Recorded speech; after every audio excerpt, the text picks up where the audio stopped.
Hello అండి, నేను మీ సుచరిత గట్టు. Welcome to my channel. మరి స్కూల్స్ స్టార్ట్ అయిపోయాయి కదండి, పిల్లలకి లంచ్ బాక్స్ పెట్టాలి కదా. మరి పిల్లలు డిఫరెంట్ కర్రీస్ చేసి పెట్టమని అడుగుతారు కదా. సో అందుకే ఈరోజు మనం బెండకాయ ఫ్రై డిఫరెంట్గా ఎలా చేయాలో చూసేద్దామా. So let's get started. ముందుగా బెండకాయ ఫ్రైకి కావాల్సిన ఇంగ్రీడియంట్స్ ఏంటంటే, ఇక్కడ నేను 1/2 కిలో బెండకాయలు తీసుకున్నానండి.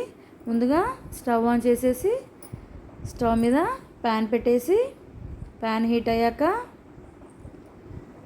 మంట మీడియం ఫ్లేమ్లో పెట్టేసి అందులో 2 టేబుల్ స్పూన్స్ శనగపప్పు, 2 టేబుల్ స్పూన్స్ మినపప్పు వేసేసి ఇలా డ్రై రోస్ట్ చేసుకోవాలండి. ఇలా దూరగా వేయించుకోవాలి, మనం ఆయిల్ వేయకుండా డ్రై రోస్ట్ చేసుకోవాలి.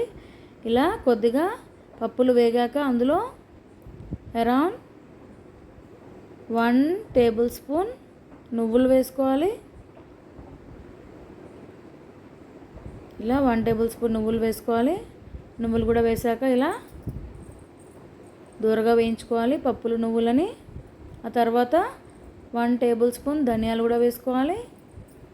ధనియాలు కూడా వేసాక ఇలా మిక్స్ చేసుకోవాలి. నెక్స్ట్ 1 టీ స్పూన్ జీలకర్ర కూడా వేసుకోవాలి. జీలకర్ర కూడా వేసాక మళ్ళీ ఒకసారి ఇలా మిక్స్ చేస్తూనే ఉండాలండి.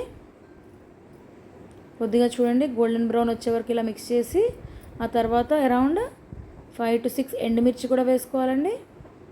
ఎండుమిర్చి కూడా వేసాక అలా వేయించుకోవాలి. ఇది అంతే అండి, సింపుల్ ప్రాసెస్. ఇలా దూరగా వేయించేసుకోవాలి. ఆ తర్వాత అందులో అరౌండ్ 5 to 6 వెల్లుల్లి రెబ్బలు కూడా వేసుకోవాలి. ఇలా అన్నీ వేసాక ఒకసారి ఇలా డ్రై రోస్ట్ చేసుకోవాలి. చూడండి, ఇలా డ్రై రోస్ట్ చేశాక స్టవ్ ఆఫ్ చేసుకొని చల్లారాక మనం అవి రోస్ట్ చేసుకున్న అన్ని ఇంగ్రీడియంట్స్ని మిక్సీ జార్లోకి ట్రాన్స్ఫర్ చేసుకొని కోర్స్గా పౌడర్ చేసుకోవాలి. తర్వాత మళ్ళీ స్టవ్ మీద ప్యాన్ పెట్టేసి, ప్యాన్ హీట్ అయ్యాక అందులో 2 టేబుల్ స్పూన్స్ ఆయిల్ పోసి, ఆయిల్ హీట్ అయ్యాక చూడండి, మనం ఇక్కడ 1/2 కేజీ బెండకాయలు తీసుకున్నాం కూడా. ఇలా పొడుగ్గా కట్ చేసుకొని చూడండి, సింపుల్ అండి. ఇలా ఆయిల్లో వేసేసి ఇలా మగ్గించుకోవాలి. సో ఇప్పుడు అందులో 1/4 teaspoon salt, 1/2 teaspoon పసుపు కూడా వేసేసుకొని ఇలా మిక్స్ చేసుకోవాలి. సో ఒక 3 మినిట్స్లో మనకి చక్కగా మగ్గిపోతాయండి. ఇది చాలా ఫాస్ట్గా రెడీ అయిపోతుంది. వితిన్ 10 మినిట్స్లో రెడీ అయిపోతుందండి. టేస్ట్ కూడా చాలా బాగుంటుంది. చూడండి, మనం ఇక్కడ అన్ని డ్రై ఇంగ్రీడియంట్స్ని కోర్స్గా పౌడర్ చేసుకోవాలని. ఇందులో కూడా కొద్దిగా మనం 1/2 టీ స్పూన్ సాల్ట్ ఇందులో కూడా వేసుకోవాలని. ఎందుకంటే ఈ పౌడర్ మొత్తం మనం యూజ్ చేయము ఇందులో.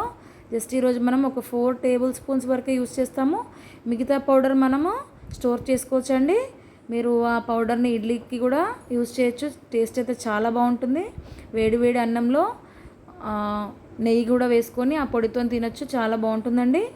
చూడండి, ఆల్మోస్ట్ మనకి మగ్గిపోయాయి. వితిన్ 3 మినిట్స్లో చక్కగా మగ్గిపోయాయి కదా. ఇప్పుడు అందులో 4 టేబుల్ స్పూన్స్ మనం కోర్సుగా గ్రైండ్ చేసుకున్న పౌడర్ని వేసేసి ఇలా ఒకసారి మిక్స్ చేసుకోవాలండి. అంతే అండి, వెరీ సింపుల్.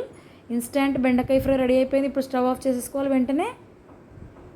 సో ఈ రెసిపీ మీకు నచ్చింది అనుకుంటాను. డెఫినెట్గా ట్రై చేయండి. టేస్ట్ అయితే చాలా బాగుంటుంది. పిల్లలు చాలా ఇష్టంగా తింటారు.